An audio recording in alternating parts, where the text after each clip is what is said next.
At Easter dinner, my brother was showing off, saying, "Not everyone can handle a real job in tech."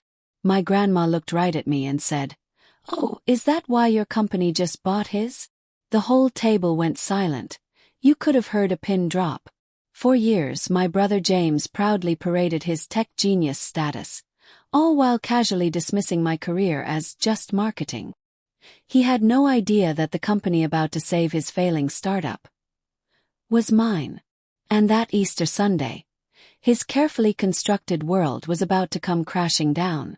I'm Brianna Hayes, I'm 32, and for too long I'd stayed quiet about my success, especially around James. But that day, at our parents' suburban home, I just knew something had to give. My stomach knotted as we gathered around the table, a premonition of the storm to come. Growing up in Portland, it felt like I lived in James's shadow. The moment he built his first computer at 12, while I was still happily making friendship bracelets, the pattern was set. James was the tech genius.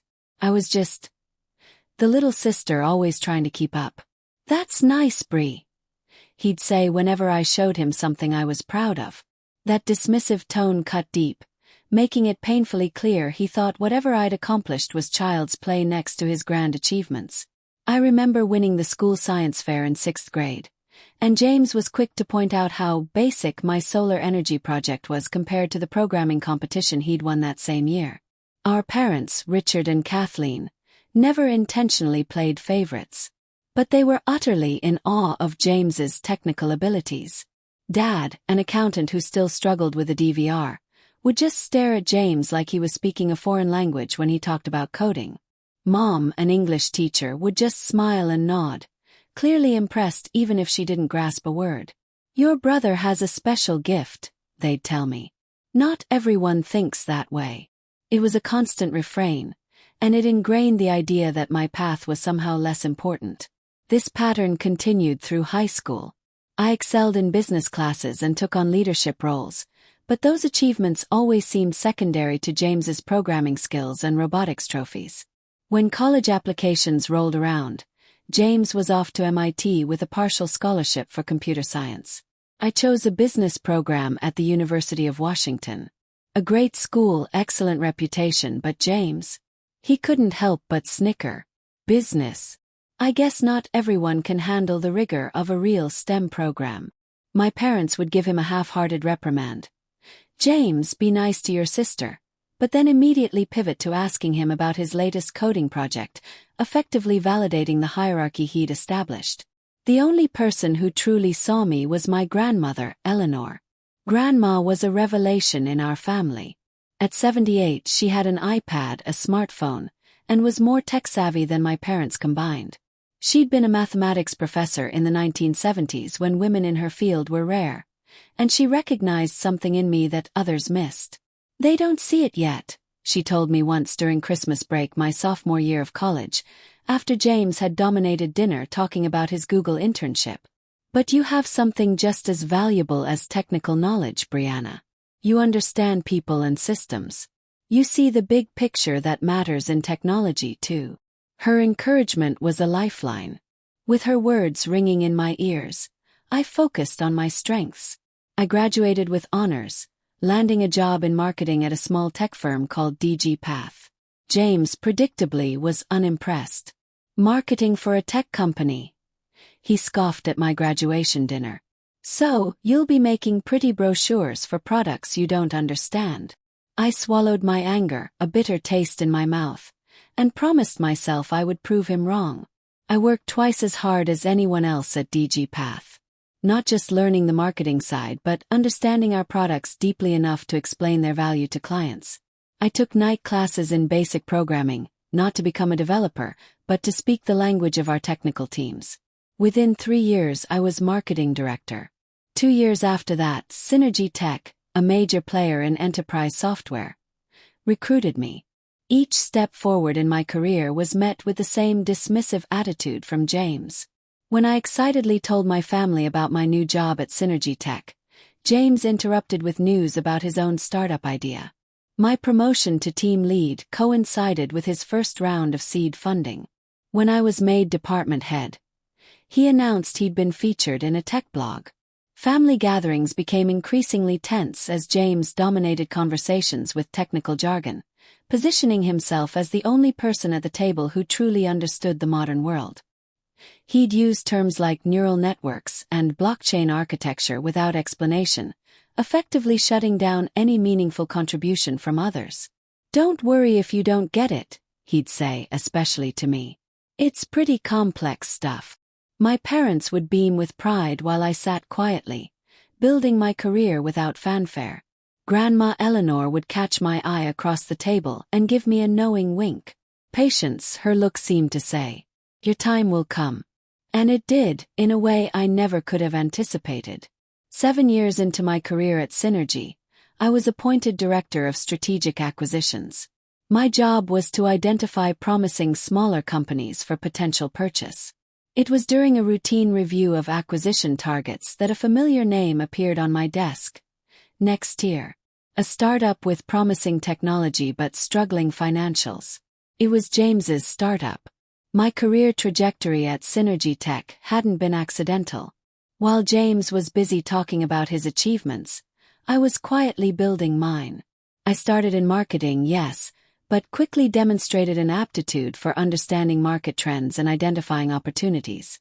My ability to translate between technical teams and business objectives made me invaluable, and my talent for strategic thinking moved me up the corporate ladder faster than even I had expected. After 8 years, I found myself as Director of Strategic Acquisitions, a position that combined my business acumen with my hard-earned technical knowledge. My team analyzed dozens of potential acquisitions each quarter, looking not just at current value, but at future potential.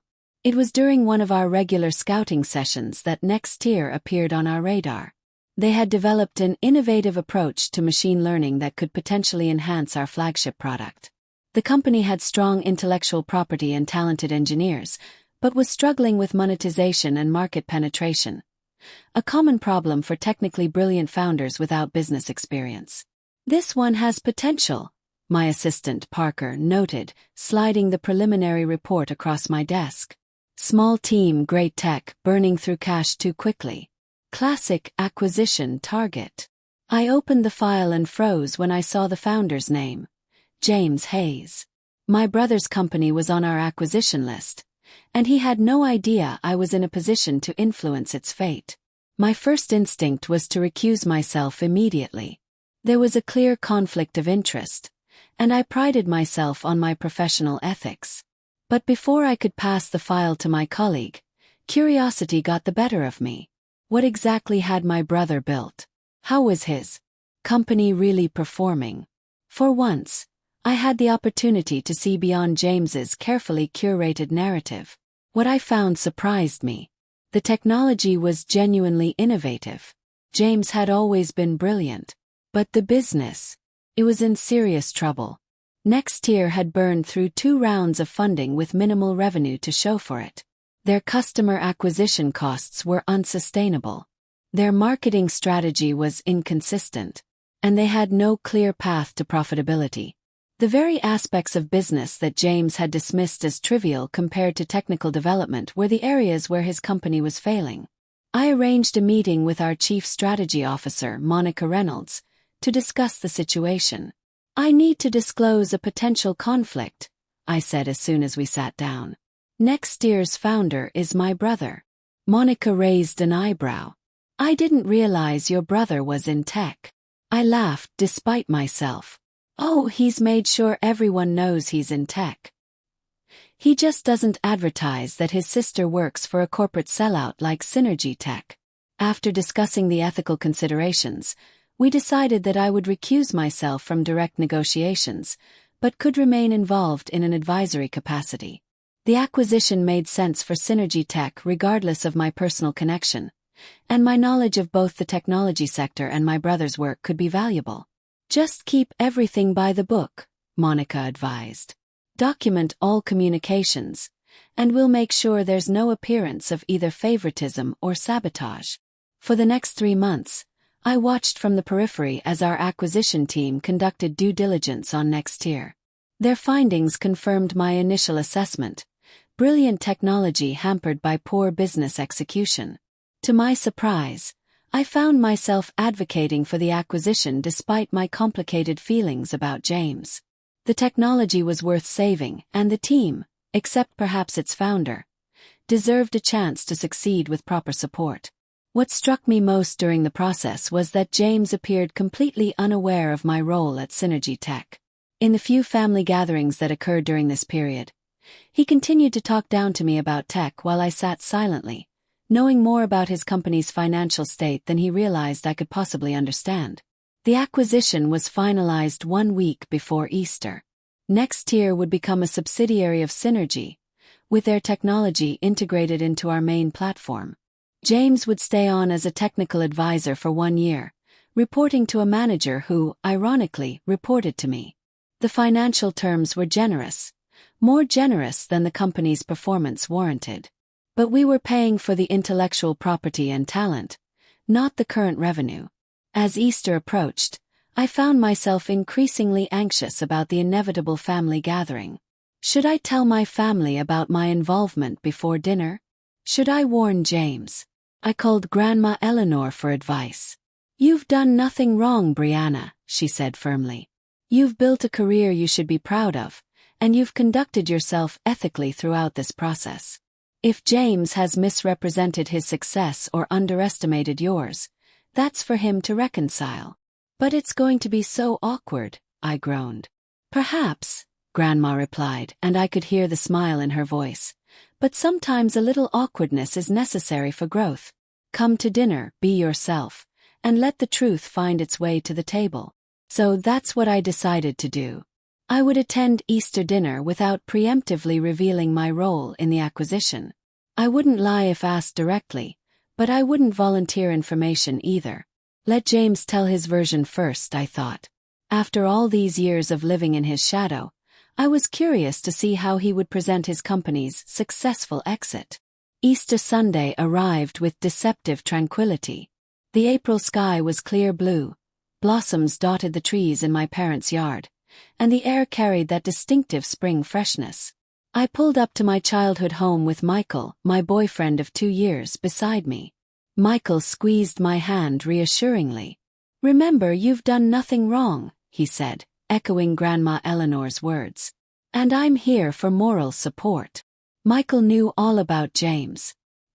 He'd witnessed enough family gatherings to understand the dynamic, and he'd been my sounding board throughout the acquisition process.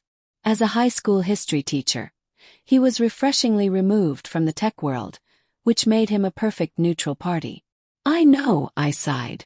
"I just hate confrontation." "Sometimes it finds you anyway," he replied sagely. Mom greeted us at the door with her customary enthusiasm, hugging us both tightly. "Brianna, Michael, so good to see you. Everyone's already here. We're just waiting on Aunt Linda and Uncle Rob."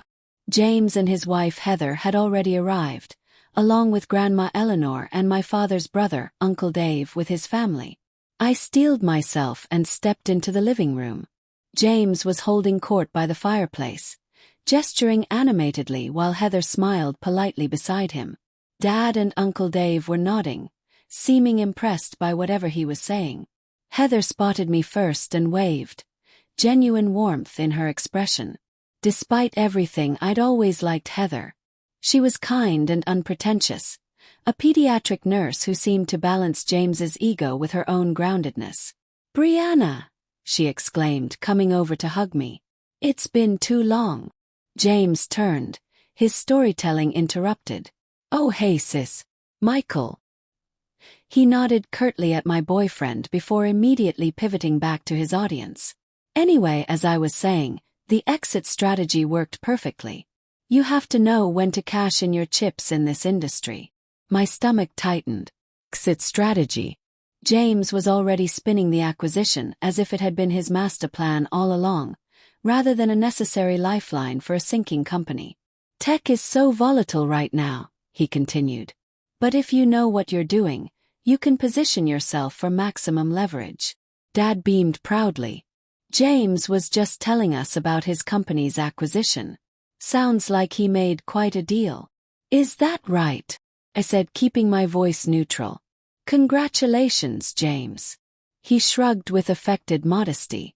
Just how the game is played. Not everyone understands the long-term strategy involved. Brianna works in tech too, Michael interjected helpfully. James laughed. Yeah, marketing for some corporate giant. Not quite the same as founding and exiting a startup. Before I could respond, Mom called from the kitchen. Brianna, could you help me with the deviled eggs? Grateful for the escape, I slipped away to the kitchen where Grandma Eleanor was already arranging appetizers on a platter. She looked up as I entered, her eyes twinkling. Just in time, she said, handing me a serving spoon. Your mother needs help, and I need entertainment. Grandma, I whispered, glancing toward the door. He's acting like he orchestrated the whole thing as some brilliant strategy. She chuckled softly. Men like your brother often rewrite history to protect their egos. The question is, what are you going to do about it? I busied myself with the deviled eggs. Nothing, I guess. What can I do? Stand up and announce that his company was failing and my company saved it. You could, she said calmly. Or you could simply tell the truth if asked directly. Not to humiliate him, but because truth matters. Especially in families. You don't think I should just let it go? Keep the peace. Grandma Eleanor placed a warm hand over mine. Peace built on falsehood isn't really peace, Brianna. It's suppression. You've spent your whole life diminishing your light so James could shine brighter. Maybe it's time to stop doing that. Mom bustled in before I could respond, assigning us more food preparation tasks. The next hour passed in a flurry of activity as the remaining guests arrived, and the house filled with the chaotic energy of a large family gathering. Through it all, I could hear James's voice rising above others, continuing to shape his narrative of entrepreneurial brilliance. As I helped Grandma set the dining room table, she murmured, "Stand tall but don't force it. The truth has a way of finding its moment."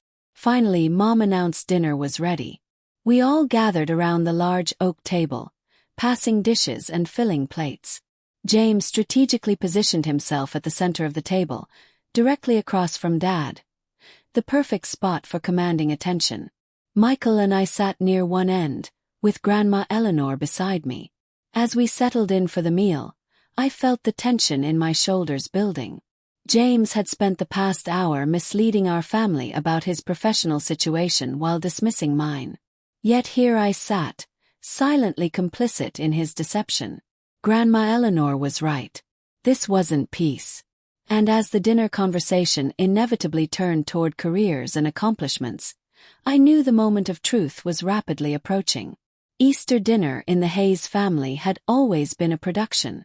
Mom's table groaned under the weight of traditional favorites: honey-glazed ham, scalloped potatoes, green bean casserole, and her famous yeast rolls that took hours to prepare.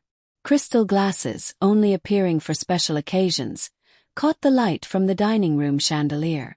And the good china, a wedding gift from my grandparents, was arranged in perfect place settings. Aunt Linda raised her glass. "Before we start, I think we should toast to family, to spring, and to new beginnings. And to success," James added quickly, raising his own glass higher. "To new ventures and knowing when to cash out." Everyone dutifully lifted their glasses, though I noticed Heather's smile seemed strained. Grandma Eleanor's eyes met mine briefly before we all took a sip and began passing dishes around the table. The conversation flowed easily at first, centered on safe topics like Cousin Amy's new baby, Uncle Rob's recent retirement, and Aunt Linda's planned trip to Italy. But as the meal progressed, James grew increasingly restless with topics that didn't allow him to showcase his achievements. When there was a brief lull in conversation, he seized the opportunity. "So, Dad, I've been thinking about advising you on your retirement portfolio," he said, cutting into his ham. "After this acquisition, I've got some insights into where tech is headed that could really maximize your returns." Dad looked impressed. "That would be great, son. I could certainly use the help." "What about you, Brianna?" Aunt Linda asked kindly. "How's work going for you? Still at the same company?" Before I could answer, James jumped in. "Bree is still doing marketing at that big corporate place. What is it again? Synergy Soft. Synergy Tech, I corrected quietly. Right. James continued dismissively. Anyway, as I was telling Dad, the real action is in startups. Corporate tech is where innovation goes to die. I took a slow, deep breath. Actually, that's not. The problem with corporate environments, James interrupted, warming to his topic, is that they're full of people who couldn't cut it as entrepreneurs. No offense, Bree, he added with a patronizing smile that made it clear offense was absolutely intended. Mom tried to redirect. Brianna has been promoted several times, James. She's doing very well. Sure. James nodded condescendingly. I'm sure she's great at whatever marketing stuff she does, but let's be real, it's not the same as being in the trenches, building something from nothing, taking real risks. The table had grown uncomfortably quiet. Even Michael, normally diplomatic to a fault, was gripping his fork with unnecessary force. I focused on cutting my ham into perfectly even pieces, willing myself to stay calm. James, oblivious to the tension or perhaps feeding on it, continued his monologue. The tech industry separates the visionaries from the support staff pretty quickly. Some people have what it takes to innovate, to disrupt, to lead technological revolutions. Others are better suited to, well, supporting roles. He looked directly at me. Not everyone can handle a real career in tech. The silence that followed was deafening. Mom looked mortified. Dad uncomfortable. Heather was staring intently at her plate. I felt Michael's hand find mine under the table, squeezing supportively. And then, from the other end of the table, came Grandma Eleanor's clear, steady voice. Is that why your company just bought his? Time seemed to stop. All eyes swiveled from Grandma to me, then to James, whose fork clattered against his plate. His face, usually so composed, cycled rapidly through confusion, disbelief, and then dawning horror. What? He sputtered, looking frantically between Grandma and me. What are you talking about? Grandma Eleanor took a calm sip of her water. I'm simply asking if that's why Brianna's company, Synergy, acquired your startup next year. Because they're the real tech innovators. The table erupted in confused murmurs. Dad looked bewildered. Brianna's company bought James's. What does that mean? James's face had flushed deep red. That's not what happened, he stammered. We were acquired, yes, but it was a strategic exit. I chose to sell, and Brianna had nothing to do with it. She works in marketing, for God's sake. All eyes turned to me. For a moment, I considered letting it go, finding some diplomatic way to preserve James's dignity. But then I remembered Grandma's words about truth and families, and all the years I'd spent dimming my light. Actually, I said, my voice steadier than I expected, I'm the Director of Strategic Acquisitions at Synergy Tech. I've been in that role for almost 2 years now. James stared at me in disbelief. That's impossible. You would have said something. Would I? I asked quietly. When would I have mentioned it, James? Between your lectures on blockchain or your explanations of why marketing isn't real tech work? Wait, Dad interjected, looking confused. You're saying you were involved in buying James's company? She's lying, James snapped. She's trying to take credit for my exit. If she worked in acquisitions, I would have known. My team dealt with Synergy Tech executives. Your team dealt with my team, I corrected him. I recused myself from direct negotiations because of our relationship. But yes, I was involved in an advisory capacity. And I'm the one who initially identified Nextier as an acquisition target. The stunned silence that followed was broken by Heather's soft voice. It's true, James. I saw Brianna's name on some of the preliminary paperwork. I assumed you knew and just weren't mentioning it. James looked betrayed. You knew. And you didn't tell me. I thought you knew. Heather protested. Why wouldn't you know? Because she's lying. James pushed back from the table violently, his chair scraping against the hardwood floor. This is sabotage. You deliberately targeted my company, didn't you? Couldn't. stand that I was finally succeeding, so you had to take over and ruin it. Your company was 3 months from bankruptcy, James, I said, keeping my voice level. You had great technology but no sustainable business model. The acquisition saved your company, your employees' jobs, and your reputation. How dare you? James was nearly shouting. You know nothing about tech business. James, Mom interjected. Please calm down. I will not calm down, he snapped. My sister has been undermining me my entire life. And now she's claiming she saved my company? That's rich. I looked around the table at the shocked faces of my family. I'm not claiming I saved anything. I'm just telling the truth about what I do and what happened.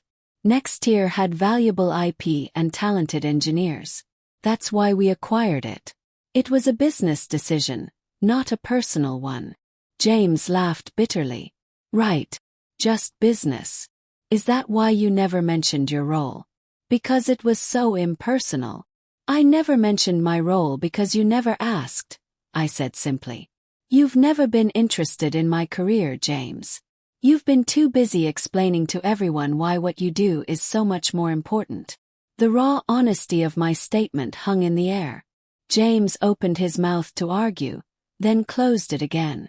Without another word, he turned and stormed out of the dining room. A moment later, the front door slammed. The table remained silent for several long seconds. Finally, Uncle Rob cleared his throat. Well, that was unexpected. Aunt Linda turned to me. Brianna, honey, I had no idea you were so high up in your company. Why haven't you ever told us? I looked around at my family, at the genuine surprise and interest on their faces, and felt a weight I hadn't even realized I was carrying begin to lift. I guess no one ever really asked, I said softly. As the shock of James's departure settled over the table, all eyes turned to me. The family dynamic had shifted so suddenly that no one seemed to know quite how to proceed. Heather looked particularly uncomfortable, caught between loyalty to her husband and the uncomfortable truth that had been revealed. Perhaps, Grandma Eleanor suggested gently, this would be a good time for Brianna to tell us about her actual career. Mom nodded eagerly, though her eyes kept darting to the front door where James had exited. Yes, please. I feel terrible that we don't know more about what you do, sweetheart. I took a deep breath, feeling strangely vulnerable. For years, I'd protected myself by keeping my professional life separate from my family, partly because of James's dismissive attitude and partly because I'd grown accustomed to being overlooked. I started at Synergy Tech in marketing. That's true, I began. But I moved into product strategy after 2 years, then to business development and finally to acquisitions. I've been with the company for 9 years now. 9 years. Dad looked surprised. That's impressive in tech, isn't it? Such a volatile industry. Michael nodded. Extremely impressive. Brianna manages a team of 15 people and reports directly to the C-suite. A small smile tugged at my lips as I glanced at my supportive boyfriend. It's a good position. I enjoy the work. But what exactly do you do? Aunt Linda asked, seeming genuinely interested. So I told them. I explained how my team identified promising companies with valuable technology or market position, how we evaluated their potential fit with Synergy Tech, and how we structured deals that benefited both parties. I described the due diligence process, the negotiation strategies, and the integration challenges that followed acquisitions. That sounds incredibly complex, Uncle Rob commented. I had no idea. And Nextier? Dad asked cautiously. How did that come about? I explained the process as factually as possible, emphasizing the professional aspects and downplaying any personal elements. The technology was genuinely innovative, I said, wanting to be fair to James despite everything. Our technical team was impressed with what they'd built, but the business fundamentals weren't strong enough to sustain the company independently. So you saved them, Aunt Linda concluded.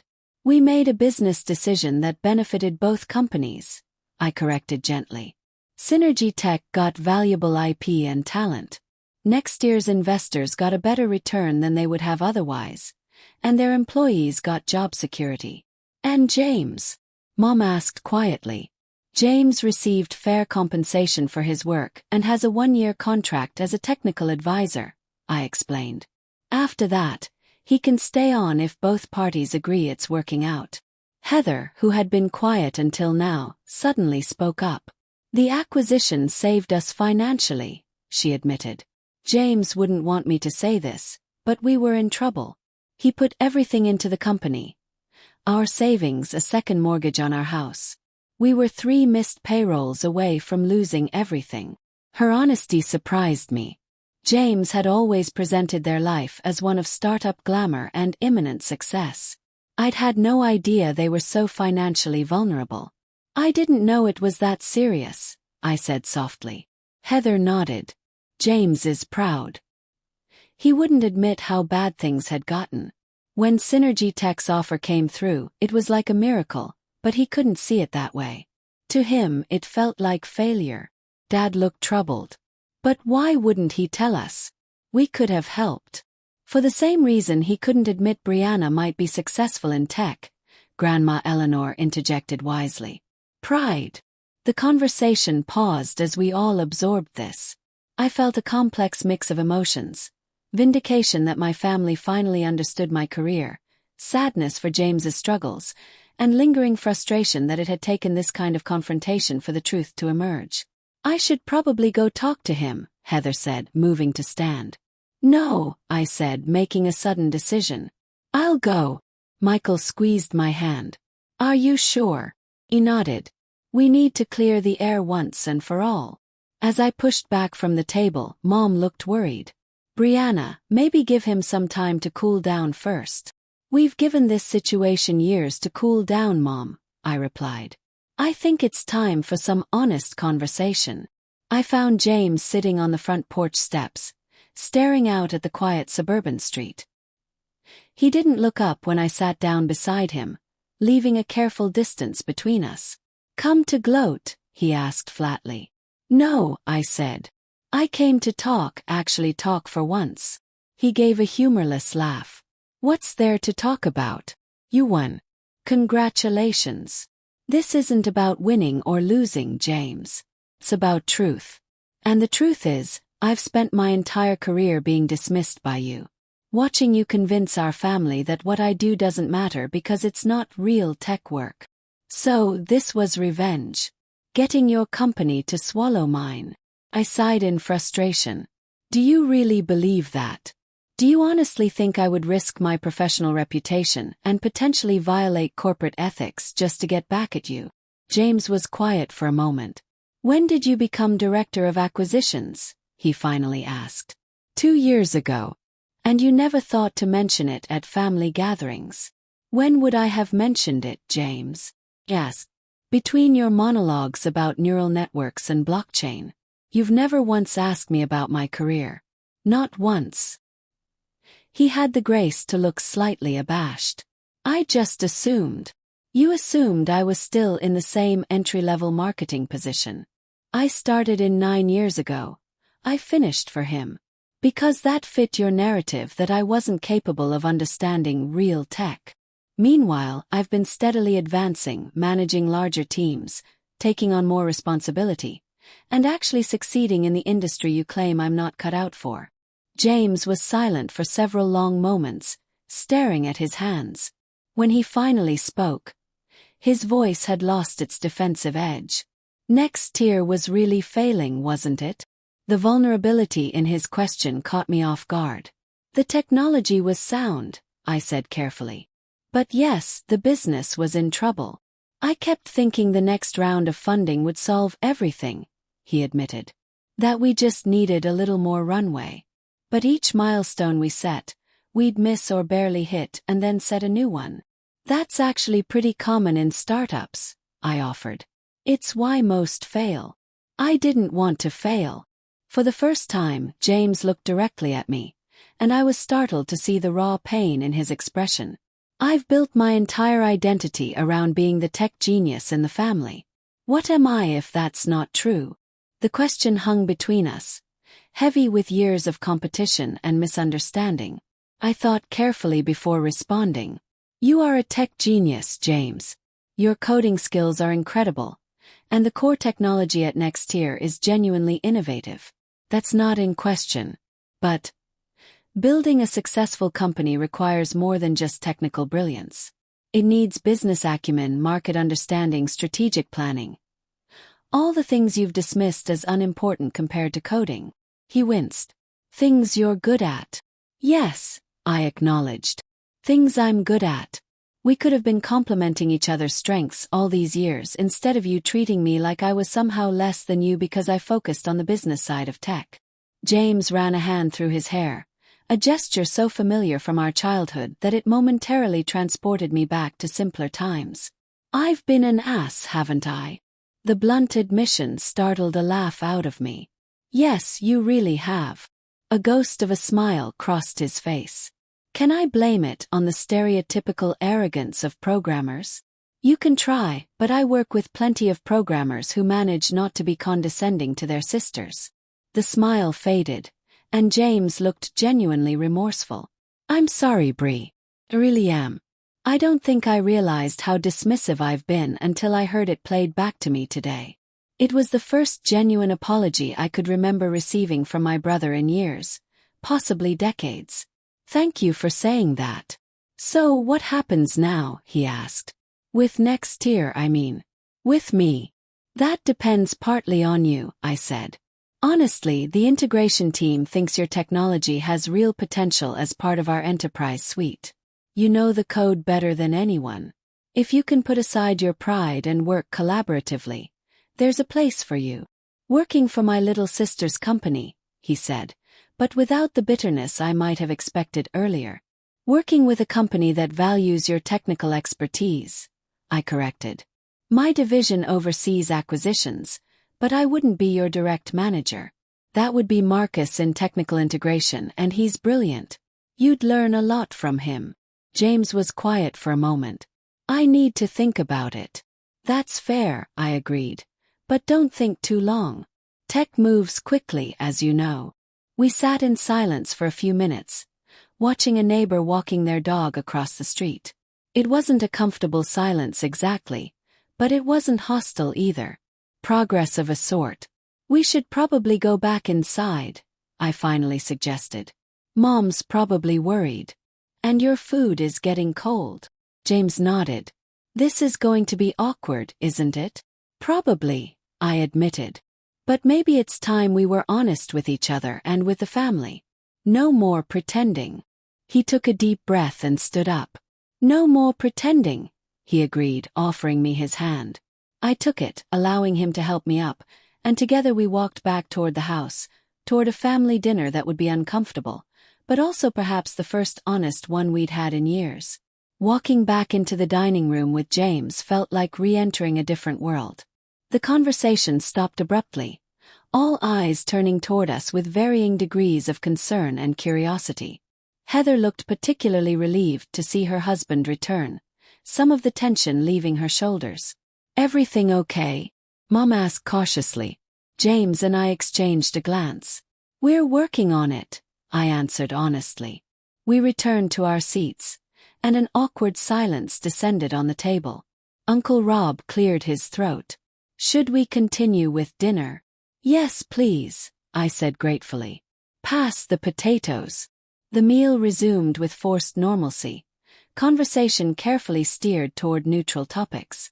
But there was an unspoken acknowledgement that something fundamental had shifted in our family dynamic. James was uncharacteristically quiet, contributing to the conversation only when directly addressed. I could almost see him processing everything, recalibrating his understanding of our relationship and his place in the family narrative. As dessert was being served, Mom's traditional lemon meringue pie, James suddenly spoke up. I owe everyone an apology, he said, his voice lacking its usual confidence. Especially you, Brianna. All eyes turned to him in surprise. James Hayes didn't apologize. It simply wasn't in his repertoire. I haven't been honest about my company's situation, he continued. The truth is, Nextier was struggling badly. The acquisition by Synergy Tech wasn't my brilliant exit strategy. It was a lifeline I was lucky to get. Heather reached over to squeeze his hand supportively. And I've been less than supportive of Brianna's career, he admitted. Actually, that's an understatement. I've been dismissive and condescending, and I was completely wrong. She's achieved more in tech than I realized, and I should have been celebrating her success instead of diminishing it. The raw honesty in his voice rendered me speechless. This was a side of James the first hadn't seen since we were very young, before competition and ego had created a wall between us. Dad looked between us, clearly struggling to reconcile this new information with years of established family dynamics. James, we had no idea things were so difficult with your company. Why didn't you tell us? James shrugged, a gesture both defensive and vulnerable. Pride, I guess. I've always been the tech prodigy, the successful one. Admitting failure didn't fit that image. But sweetheart, Mom said gently, success isn't just about never failing. It's about how you handle challenges. Besides, Grandma Eleanor added with characteristic directness, it seems the real tech success story in this family has been quietly unfolding while we were all distracted by louder narratives. She smiled at me, and I felt a rush of gratitude for her unwavering support. I think, Dad said slowly, that we owe Brianna an apology too. He turned to me with genuine regret in his eyes. We should have asked more questions about your career, celebrated your achievements the way we celebrated James's. I'm sorry we didn't do that. We're very proud of you, sweetheart. Mom added, her eyes glistening. I just wish we'd known more about what you were accomplishing. The validation I'd unconsciously sought for years washed over me, both gratifying and slightly discomforting in its intensity. Thank you, I managed. That means a lot. So what happens now? And Linda asked. With the company, I mean. James looked to me, tacitly acknowledging my expertise. It was such a reversal of our usual dynamic that it took me a moment to respond. Next year's technology will be integrated into Synergy Tech's main platform, I explained. The technical team has the option to join Synergy, including James, who has a 1-year contract as a technical advisor. And will you? Uncle Rob asked James directly. Stay on, I mean. James glanced at me, then at Heather before answering. I'm considering it. It would mean accepting a different role than I'm used to. But, he paused, seeming to choose his words carefully, maybe it's time I learned some new skills. The business side of things, specifically. It was as close to an acknowledgement of my expertise as I'd ever heard from him. I decided to meet him halfway. The tech industry works best when different types of expertise collaborate, I offered. Technical brilliance and business acumen aren't mutually exclusive. They're complementary. Like brother and sister, Grandma Eleanor suggested with a knowing smile. James actually laughed. Exactly like that, I suppose. As the meal continued, the conversation began to flow more naturally.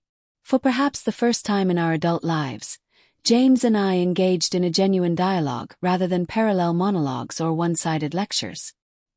He asked questions about my role at Synergy Tech with authentic interest, and I inquired about the technical challenges he'd solved at Next Tier. Our family watched this exchange with something like wonder, as if witnessing a rare natural phenomenon. After dessert, as we helped clear the table, Dad pulled me aside. I had no idea, Brianna, he said quietly, about your job, about how successful you've become. Why didn't you tell us more? I considered the question seriously. I think after a while I just got used to being in the background. James was always so forceful about his accomplishments that it seemed easier to stay quiet about mine. Dad looked genuinely distressed. We should have noticed. I should have noticed. It's okay, Dad, I reassured him. We all fell into patterns. But maybe now we can create some new ones. Later, as we gathered in the living room for coffee, Grandma Eleanor orchestrated a moment that would have seemed impossible just hours before. I think, she announced with the authority that only an elder matriarch can command, that we should have a proper toast. To both siblings and their achievements in technology. She raised her coffee cup, eyes twinkling. To James, whose technical brilliance created valuable innovation, and to Brianna, whose business acumen ensures that innovation reaches its potential in the market. May they both continue to succeed, perhaps even together. To James and Brianna, the family echoed, raising their cups. James caught my eye across the room and raised his cup a little higher in my direction. A simple acknowledgement, but one that spoke volumes about the shift in our relationship. As the afternoon turned to evening and guests began to depart, James approached me one more time. "I meant what I said earlier," he told me quietly. "I am sorry for how I've treated you and your career." "I know," I said. "And I appreciate that." He hesitated, then added, "I'm going to take the position at Synergy Tech. I've got a lot to learn about the business side of tech." And he smiled ruefully. "It seems I have access to a pretty good teacher." I couldn't help but smile back. "Just promise not to call it not real tech work, and we'll be fine." "Deal," he agreed, extending his hand formally. I bypassed the handshake and gave him a quick hug instead. "Happy Easter, James." "Happy Easter, Brie," he replied. And for the first time in years, the nickname held affection rather than condescension. As Michael and I drove home that evening, I felt both exhausted and strangely invigorated. Years of family dynamics had been upended in a single afternoon. Old patterns disrupted, new possibilities revealed. "How are you feeling?" Michael asked as we navigated the evening traffic. I considered the question carefully. "Like something that was knotted for a very long time is finally starting to untangle," I said. "It's uncomfortable but also freeing." He smiled. "Your grandmother is something else, you know that?" I laughed. "Oh, I know. She's been waiting for this showdown for years." "Do you think things will actually change with James?" "I think they already have," I said thoughtfully. "Whether those changes stick, well, that's up to both of us." As we pulled into our driveway, I realized I felt lighter than I had in years. The truth, once spoken, had cleared away long-standing cobwebs of misunderstanding and resentment. There would be awkward moments ahead, old habits reasserting themselves, new boundaries to establish. But for the first time since childhood, I felt hope for my relationship with my brother. Not as competitors but as colleagues, maybe even collaborators. Family. 3 months after that fateful Easter dinner, I found myself sitting across from James in the Synergy Tech cafeteria. It had become our weekly ritual. Tuesday lunch to discuss the integration of next year's technology and to catch up as siblings. Today, James was animatedly explaining a new approach to the algorithm that had been next year's core innovation. "The processing speed has increased by 37%, he said. His eyes bright with the excitement that had always characterized him when discussing technical challenges. "Marcus thinks we can push it even further if we restructure the data pipeline." I smiled, genuinely impressed. "That's fantastic, James. The enterprise clients will love that kind of performance boost." "It's actually building on something your data science team suggested," he admitted, a statement that would have been unthinkable 4 months ago. "Turns out there are some smart people here at the corporate sellout." We both laughed at his reference to his former dismissal of Synergy Tech. In the 3 months since James had joined the company, I'd watched him slowly adapt to corporate culture. There had been rough patches. His tendency to speak bluntly had ruffled some feathers in HR, and he'd initially bristled at the layers of approval required for changes, but he was learning. More surprisingly, he seemed to be enjoying the stability and resources a larger company provided. "How are things with Marcus?" I asked, referring to his direct manager. James considered the question. "Good, actually. He knows his stuff and he doesn't micromanage. I'm learning a lot about project management from him, and team leadership. Still a work in progress," he admitted ruefully. "Turns out managing people requires skills I haven't fully developed yet." This self-awareness was perhaps the most striking change in my brother. The James of 6 months ago would never have acknowledged any skill deficit. "You'll get there," I assured him. "It takes time." Our conversation drifted to family matters. Mom and Dad had visited the Synergy Tech campus the previous week, finally seeing firsthand what both their children did professionally. It had been a revelation for them, especially Dad, who had spent the entire tour alternating between proud exclamations and confused questions about technology. "I think they're still processing it all," James said. 20 years of thinking I was the only tech person in the family, and now they're trying to understand that. "You've been quietly outranking me for years." "Not outranking," I corrected gently. "Different paths, different skills." He nodded, acknowledging the distinction. "Fair enough. Speaking of family, are you free for dinner at Grandma Eleanor's this weekend?" She specifically requested both of us. Smiled.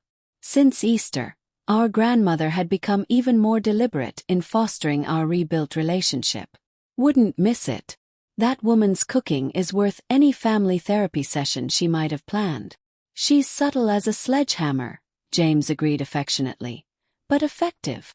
As we finished lunch and walked back toward our respective departments, I reflected on how much had changed. Our relationship remained a work in progress. Decades of established patterns couldn't be undone in mere months, but each interaction felt more authentic than the last. There were still moments when James slipped into his old condescending tone when discussing technical matters, but now he caught himself, often with a sheepish smile. Similarly, I was learning to assert my expertise rather than silently seething when overlooked. Our parents, too, were adapting to this new family dynamic. Mom had started asking specific questions about my work, making a genuine effort to understand what I did. Dad had begun forwarding me articles about women in tech leadership. His way of showing he recognized my place in that world. The most profound change, however, was internal. After years of diminishing my accomplishments to keep peace in the family, I was learning to take up space, to acknowledge my expertise, to correct misperceptions without apology. In professional settings, this newfound confidence translated to more effective leadership and clearer communication with my team. The following weekend, as promised, James and I joined Grandma Eleanor for dinner at her cozy apartment. After a meal of her famous pot roast, she served coffee in her living room and fixed us both with her characteristic direct gaze. "So," she said, settling into her favorite armchair, "how are my two tech executives getting along these days?" James and I exchanged amused glances. "Subtlety isn't your strong suit, is it, Grandma?" "Tease. At my age, dear, there's no time for beating around the bush," she replied. "Well, we're doing well," James answered. "Better than I expected." "Honestly, he's learning to accept feedback without taking it as a personal attack," I added with a smirk. "And she's learning to give feedback without sounding like a corporate training manual," James countered good-naturedly. Grandma Eleanor smiled, satisfaction evident in her expression. "Good. Families should be honest with each other, but kindly so." "I've been thinking about that a lot lately," I said, "about honesty in families." For years, we all participated in this fiction that James was the only tech success story. Me by staying quiet about my achievements, James by exaggerating his, and the rest of the family by never questioning the narrative. "It was comfortable," James admitted. "For me anyway. I got to be the star." "And what have you learned from having that comfort disrupted?" Grandma asked him. James considered the question seriously. "That comfort isn't always growth. That being the star kept me from learning things I needed to know. And that," he glanced at me, "that I missed out on a potential ally by treating my sister like a competitor." Grandma nodded approvingly before turning to me. "And you, Brianna? What have you learned?" "That silence isn't actually peace," I said. "That diminishing myself to make others comfortable wasn't serving anyone, least of all me. And that authenticity, while sometimes uncomfortable, is the only way to be truly known and loved." "Very good," Grandma said, sounding like the professor she once was. "Now the real test will be taking these lessons forward. Family patterns have a way of reasserting themselves if we're not vigilant." "We're working on it," I assured her. "James has actually been asking for my input on managing his team at Synergy Tech." And Brianna's been consulting me on technical aspects of upcoming acquisitions, James added. Turns out our skills really do complement each other. As I've been saying for approximately 30 years, Grandma noted dryly. We laughed, the sound of genuine affection filling this small apartment. As the evening wound down and we prepared to leave, Grandma Eleanor held both our hands in hers. I'm proud of you both, she said simply. Not just for your professional accomplishments, impressive as they are, but for doing the hard work of breaking unhealthy patterns. That takes more courage than any career achievement. On the drive home, I found myself reflecting on her words. It had indeed taken courage to disrupt the comfortable fiction our family had maintained for years, but the freedom that came with authenticity was worth the temporary discomfort. James and I would never have a perfect relationship. Siblings rarely do. We were too different in our approaches, too shaped by our individual experiences. But we had found a way to respect those differences rather than allowing them to divide us. To see them as complementary rather than competitive. In the tech industry, where change is the only constant, adaptability is essential for success. James and I had finally applied that principle to our personal relationship, and both were stronger for it. The truth, as it turned out, hadn't destroyed our family as I'd feared. It had rebuilt it on a more solid foundation, one where achievements weren't compared but celebrated, where differences weren't threats but assets, and where being known was more important than being impressive. It was a lesson I carried forward into all aspects of my life. That authentic connections built on honesty rather than performance were the most valuable technology of all.